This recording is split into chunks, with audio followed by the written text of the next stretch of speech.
Chapter 1. Bang, bang! Deafening. Pain exploding. Then nothing. She was falling.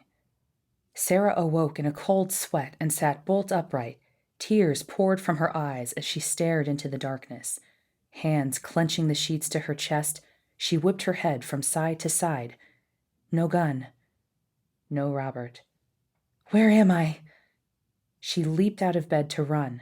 Stopped, sheets pulled up in front of her, dragged off the bed behind her. Confused, her mind raced to its constant first concern. Her girls?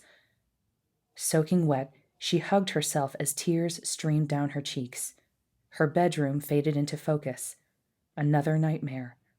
Her ex, Robert, and the dread clung to her. She shivered. The clock read 4:35. There'd be no more sleep. She took a deep breath, snuck into her daughter's bedroom with the slight limp that reminded her of the damage to her leg. Both were fast asleep and safe.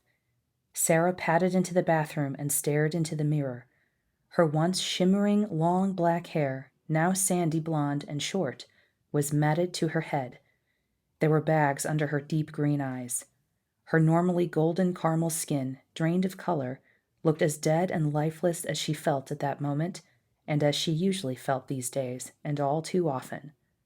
She felt the scar on her shoulder, watching her fingers in the mirror circle the bullet wound. Then she touched the one at her lower ribs, bigger, star-shaped, and more horrific. From the last bullet she thought had killed her. It had become a sort of ritual after these nightmares. Sarah Robinson, you have to forget. You have to move on. He's in jail. We've escaped. We're half a country away. Relax. The affirmation never worked. He'd be back the next night in some other form. He was rich. He'd get out. He'd track them down. He'd kill her this time and take her girls. It was only a matter of time. Her head fell, shoulders slumped, hands on the vanity bearing her weight. She stared into the empty sink. What am I going to do? She turned to the only thing she knew to do, an hour of intense yoga and a half hour of deep meditation. It helped. A shower helped even more. By the time the girls began to rise, she was dressed and as ready for another grueling day as she could be. The morning was routine. She dropped her wonderful girls, Jasmine, 14, known here in St. Louis as Sandy, and Janie, 8, now Sam, at their huge private Montessori school, Mater Dei.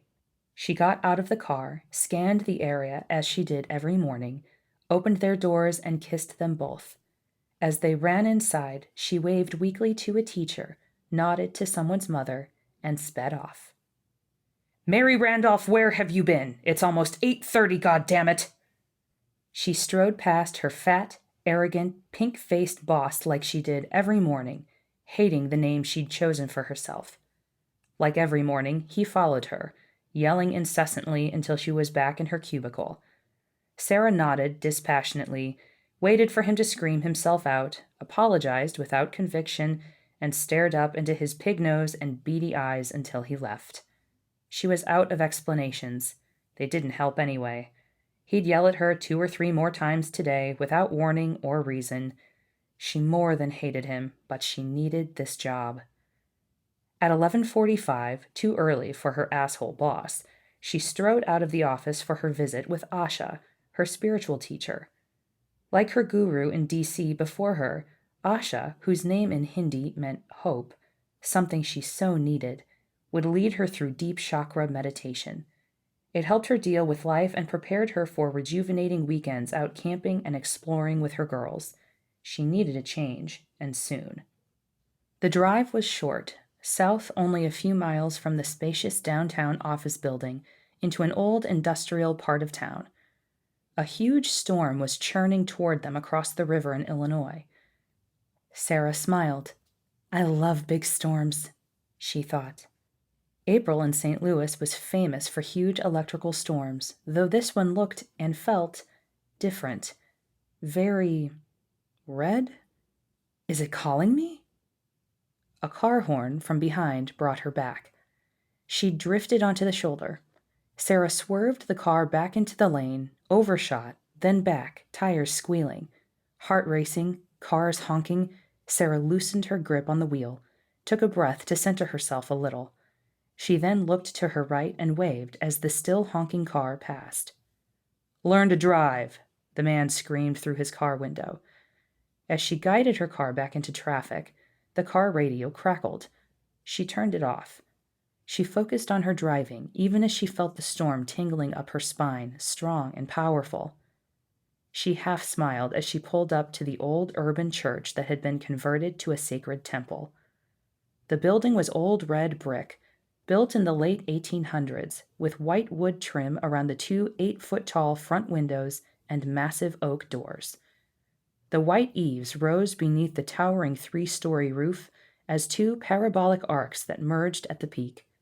The building was meticulously maintained, unlike many of the other buildings that surrounded it.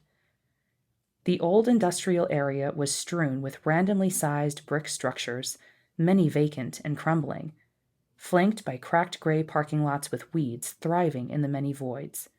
Rusted chain-link fences surrounded them, but had ceased protecting the buildings or lots long ago.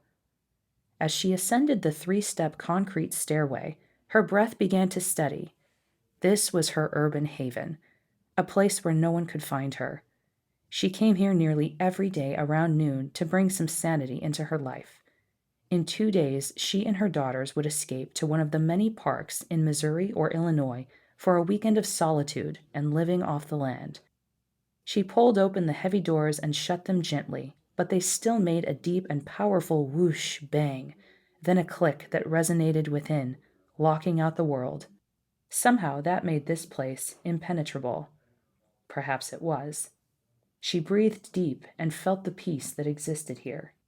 The walls of the small anteroom were white plaster with 2 small hand-painted watercolor pictures of flowers, water and gardens hanging on either side of the small door opposite her.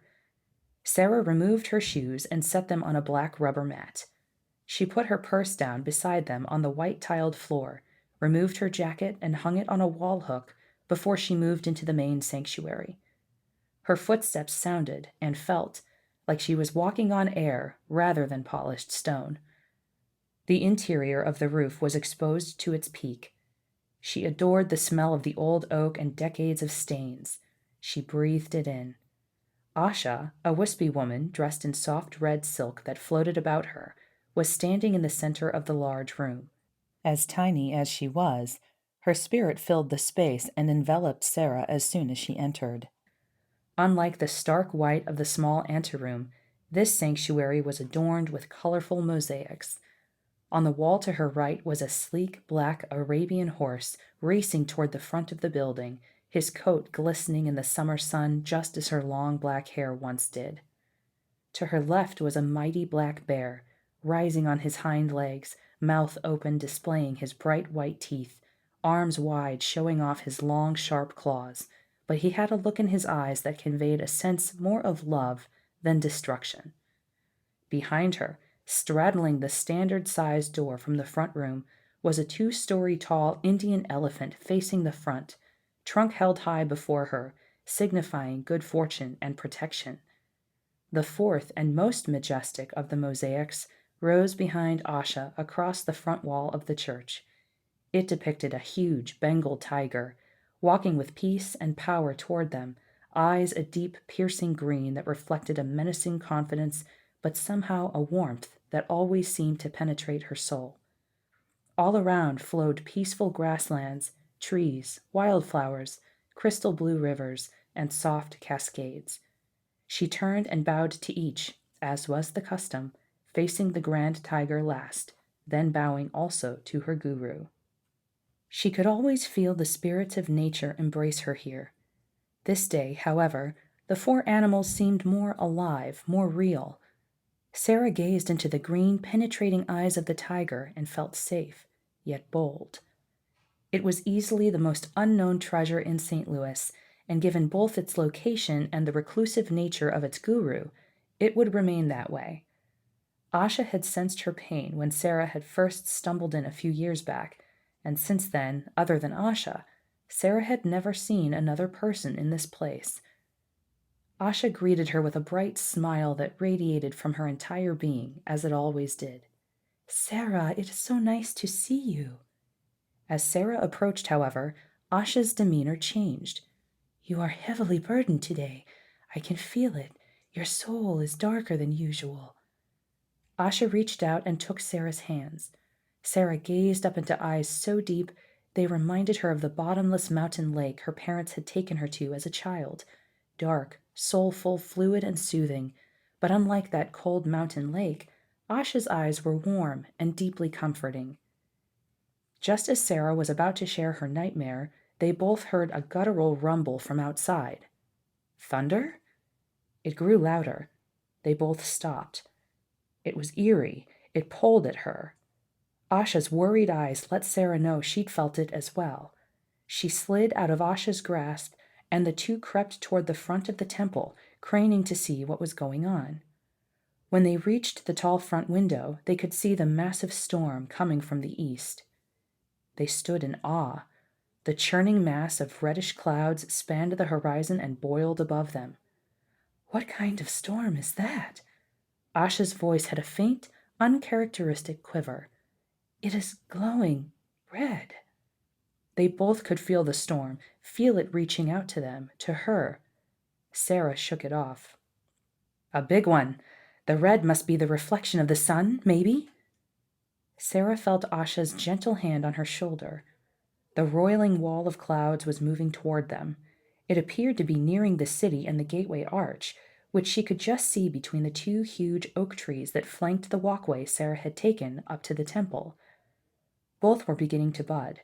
It wouldn't be long before a view of the arch would be gone for the leaves. Sarah loved the feel of the storm's fierce energy and let it penetrate her being as she watched it. Asha broke the trance. We are safe in this building, Sarah. It has stood the tests of St. Louis weather for well over 100 years. Asha turned away from the window and glided back into the main room where they would begin their meditation. Sarah's phone vibrated in the pocket of her coat hanging on the wall. She fished it out. Her old friend from the DC police. What could he want? She pushed the button, flipped back her hair, and put the phone to her ear. Hello? Before she could say anything more, her friend's panicked but hushed voice broke in. He's out, Sarah. He's escaped, this morning. Not sure when. We have all the routes out of town covered, but he's rich, Sarah. Run. Robert knows where you are. You've got some time, 3 hours at least, but go, soon. Gotta go. The phone disconnected. Sarah's heart raced as she turned and put her hands on the window. Tumultuous red clouds boiled high overhead. She could no longer see the gateway arch, but she could feel the energy of the storm growing inside her. She breathed in its energy, thought about her wonderful girls, safe from this storm inside the huge old modern-day school, but whose lives she would uproot yet again. Guilt poured through her. Should I go now? She closed her eyes and slowed her breathing. No. This will only take 30 minutes. I need to be centered to do this. Sarah took a deep breath and started toward the big room along the path Asha had taken. She needed this more than she'd realized.